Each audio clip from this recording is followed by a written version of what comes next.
Hello అండి.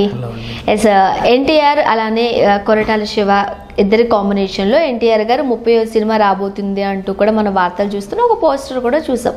అయితే దీనికి కథ ఇంతే అన్నట్టుగా కూడా ఒక వార్త వస్తుంది. ఏంటది స్టోరీ ముందే చెప్పాడు అంటే బేసిక్గా ఒక చిన్న హైప్ అనేది ఇచ్చుకున్నాడు, దాంట్లో బాగానే ఉంది, నాకు నచ్చింది ఆ విషయం.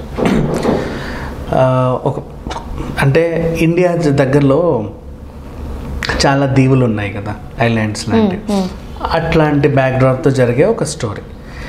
అక్కడ ఏంటంటే మనుషుల కంటే ఎక్కువ మృగాలు ఉంటాయి, అంటే మనుషులే మృగాల టైపు, ఆ రేంజ్ మనుషుల కంటే ఎక్కువ మృగాలు ఉంటాయి. వాళ్ళకి భయమే ఉండదు, చావంటే భయం ఉండదు, బ్రతికంటే భయం, బట్ మనుషులే వాళ్ళు మృగాల్లాగా ఉంటారు. మృగాలు కూడా వాళ్ళు అక్కడ ఎక్కువ ఉంటాయి. అంటే లైక్ మనకి ఇంట్లో కుక్కల పిల్లలు పెంచుకుంటే వాళ్ళ పుల్లలు కూడా పెంచుకోవచ్చు, పాముల్ని పెంచుకోవచ్చు, అర్థం లేదు. అంటే ఆ రేంజ్లో క్రూర మృగాలు కూడా కలిసి ఉంటాయి. సో వాళ్ళకి భయం అనేది ఉండదు, చావంటే కానీ దేవుడు అంటే ఏమంటే భయం ఉండదు. కానీ అంటే ఎట్లయినా అట్లా బతికేస్తూ ఉంటారు. అట్లాంటి కరుడు కట్టిన జాతికి ఒకటంటే భయం, లేదా ఒకరంటే భయం. ఆ భయం ఏంటి అర్థమైపోయింది, ఎన్టీఆర్ క్యారెక్టర్ ఎలా ఉంటుంది అనేది అర్థమైపోయింది. అది అండ్ నెక్స్ట్ భయం ఉండాలి, భయపెట్టాలి. భయం ఎందుకు, భయం గురించి మెయిన్గా ఒక స్క్రిప్ట్ అనేది అనుకొని తీశారు. దీన్ని బట్టి నాకు అనలైజ్ చేస్తే అనిపించింది, అని మాటలను బట్టి చూస్తే ఎటువంటి దేనికి భయపడని మనిషి జాతి కొన్ని ఉంటాయి కదా, అంటే ఏంటో ఇంకా మనకి ఏం అవసరం అలా ఉంటారు అంతే. అలాంటి వాళ్ళు ఒకదానికి భయపడుతున్నారు. అంటే మనిషిలో భయం అనేది ఉండాలి, భయం లేకుంటేనే మనిషి తప్పులు చేస్తాడు. వై బికాస్ కొరటాల ప్రతి సినిమాలో నీతి ఉంటుంది, ఏదో ఒక మెసేజ్ లేకుండా ఆయన చేయడు కదా. భయం లేకుంటేనే మనిషికి ఎన్ని తప్పులనే చేస్తే, ఇప్పుడు మనలో అయినా సరే, ఇప్పుడు గుడికి ఎందుకు వెళ్తాం, దేవుడు అంటే ఒక భయం మనకి. ఏదన్నా అయితే అమ్మో ఏం చేస్తాడో ఏంటో, లేకపోతే ఈ ఇల్లు ఉంచుతాడో కూల్ చేస్తాడో, లేకపోతే అదేంటిది డబ్బులు వస్తాయో రావో, దేవుడు అనేది కూడా ఒక భయమే.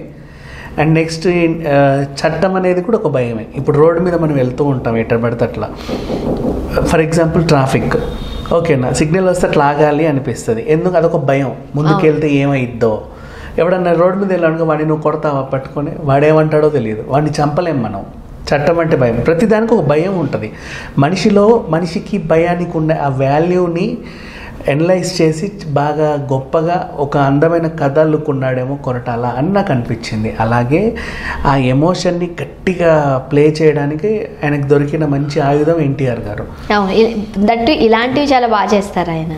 నెక్స్ట్ కొరటాల గారికి ఇంకొక మాట కూడా అన్నాడు, నాకు నచ్చినట్టుగా నేను చేయగలిగించుకుంటే అన్నీ బాగానే కుదురుతాయి అన్నట్లుగా ఒక మాట చెప్పకుండా వదిలేసాను. సో దాన్ని బట్టి మనకు గతం తాలూకు రిఫ్లెక్షన్స్ కొన్ని వస్తాయి.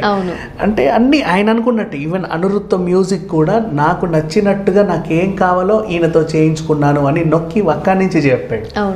అంటే దాని అర్థం ఏంటి, ఇంతకుముందు నాకు నచ్చకపోయినా ఆయన ఇచ్చింది నేను తీసుకున్నాను, అంతే మరి, అంతే. సో ఆ రకంగా చూసుకుంటే, అండ్ మహేష్ బాబు గారితో కూడా కొరటాల శివ గారు సినిమా చేసేటప్పుడు ఎవ్వరు ఆయన స్క్రిప్ట్ లో ఫింగర్ పెట్టడాలు చేయలేదట. ఎప్పుడూ లేదు. మహేష్ బాబు ఏంటి ప్రభాస్ గారితో చేస్తారు. ఇప్పుడు so called pan India stars అందరూ కూడా ఒక స్టెప్ ఒక మెట్ ఎక్కడానికి ఆయన కూడా కారణమే. అవును, అంతే కదా. అనుష్క కూడా ఆయన సినిమాలో అంతే మరి. ఇప్పుడు ఒక టైంలో ప్రభాస్ గారికి మంచి హిట్ కావాలి అనుకునే టైంలో మిర్చి ఇచ్చే కదా ఆయన హైప్ చేశాడు. సో ఆ రకంగా చూసుకుంటే ఏ కారణం చేత కొరటాల గారిలో ఫర్ ఎగ్జాంపుల్ సినిమా కొంచెం పోతుందేమో హిట్ అవుతుందేమో అన్నట్టు ఉంటుంది, కానీ డైరెక్టర్లు అసలు ఏ స్టఫ్ లేదు అనుకుండా ఉండదు, ఆ రేంజ్ డైరెక్టర్ అయినా. ఫర్ ఎగ్జాంపుల్ సుకుమార్ గారి సినిమా 1 నేను ఒక్కడనే ఉంది, అది కొంచెము అది ఓవర్ మెచ్యూర్డ్ స్టోరీ, కొంచెం అర్థం కాక ఏదో ఇప్పుడు రేపు మళ్ళీ రిలీజ్ చేసే ఆరెంజ్, అవును అంతే కదా. అప్పట్లో జగడం, నగరం, చాలా సినిమాలు ఉన్నాయి ఈ లెక్కలో మనం మాట్లాడుకుంటే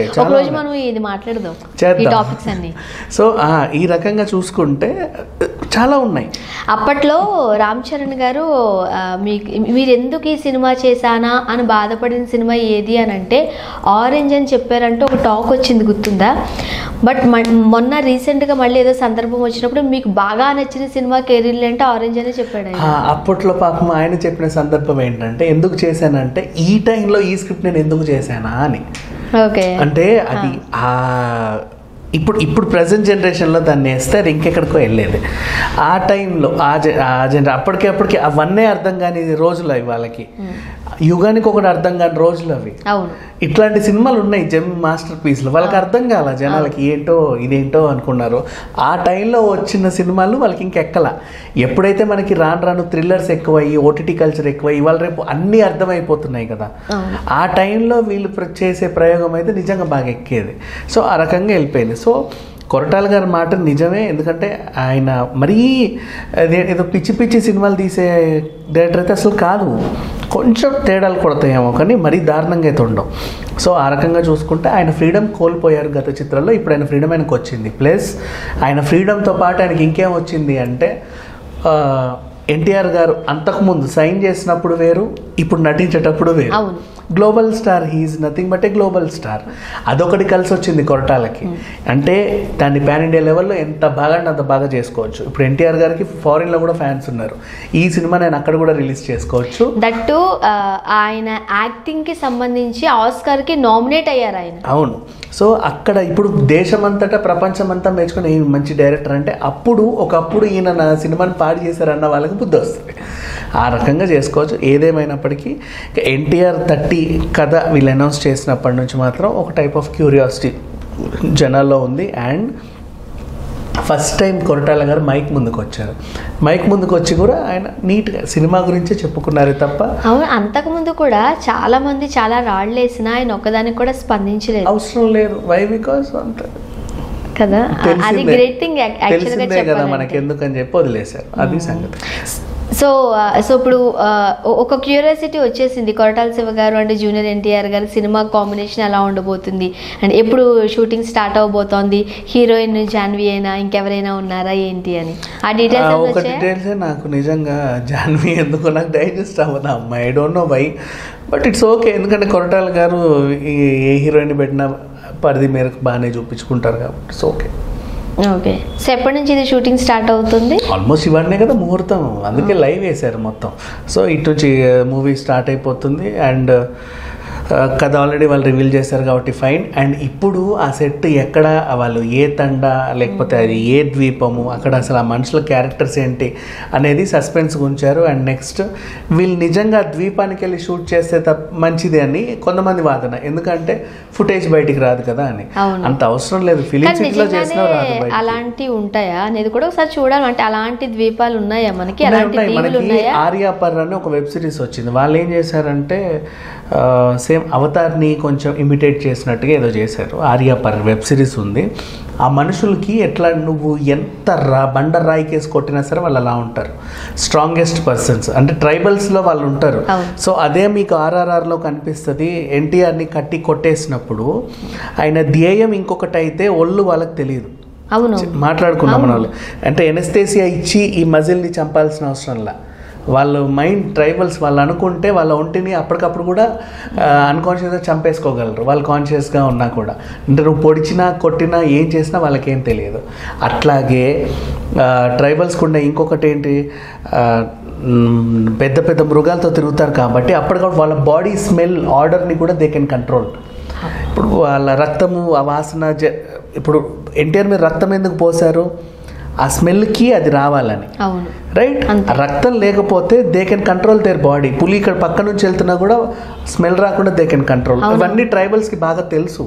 అంటే ఏవో మూలికలు ఉంటాయి, బట్ అది సైన్స్కి కొంచెం అంత డీప్గా వెళ్తే ఏవేవో ఉంటాయి. బట్ ఏదేమైనప్పటికీ మన ఇండియన్ ఆయుర్వేదం అయితే చాలా గొప్పది. ఆ విషయంలో మెచ్చుకోవచ్చు.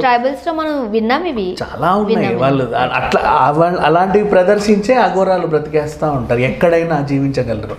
సో ఏదేమైనా ఈ ఎన్టీఆర్ 30 ప్రాజెక్ట్ మీద అయితే ఈ క్రేజీ అప్డేట్ మాత్రం అందరినీ ఒక లెవెల్కి తీసుకెళ్ళిందని చెప్పి చూడాలి ఎలా ఉండబోతుంది. Thank you so much.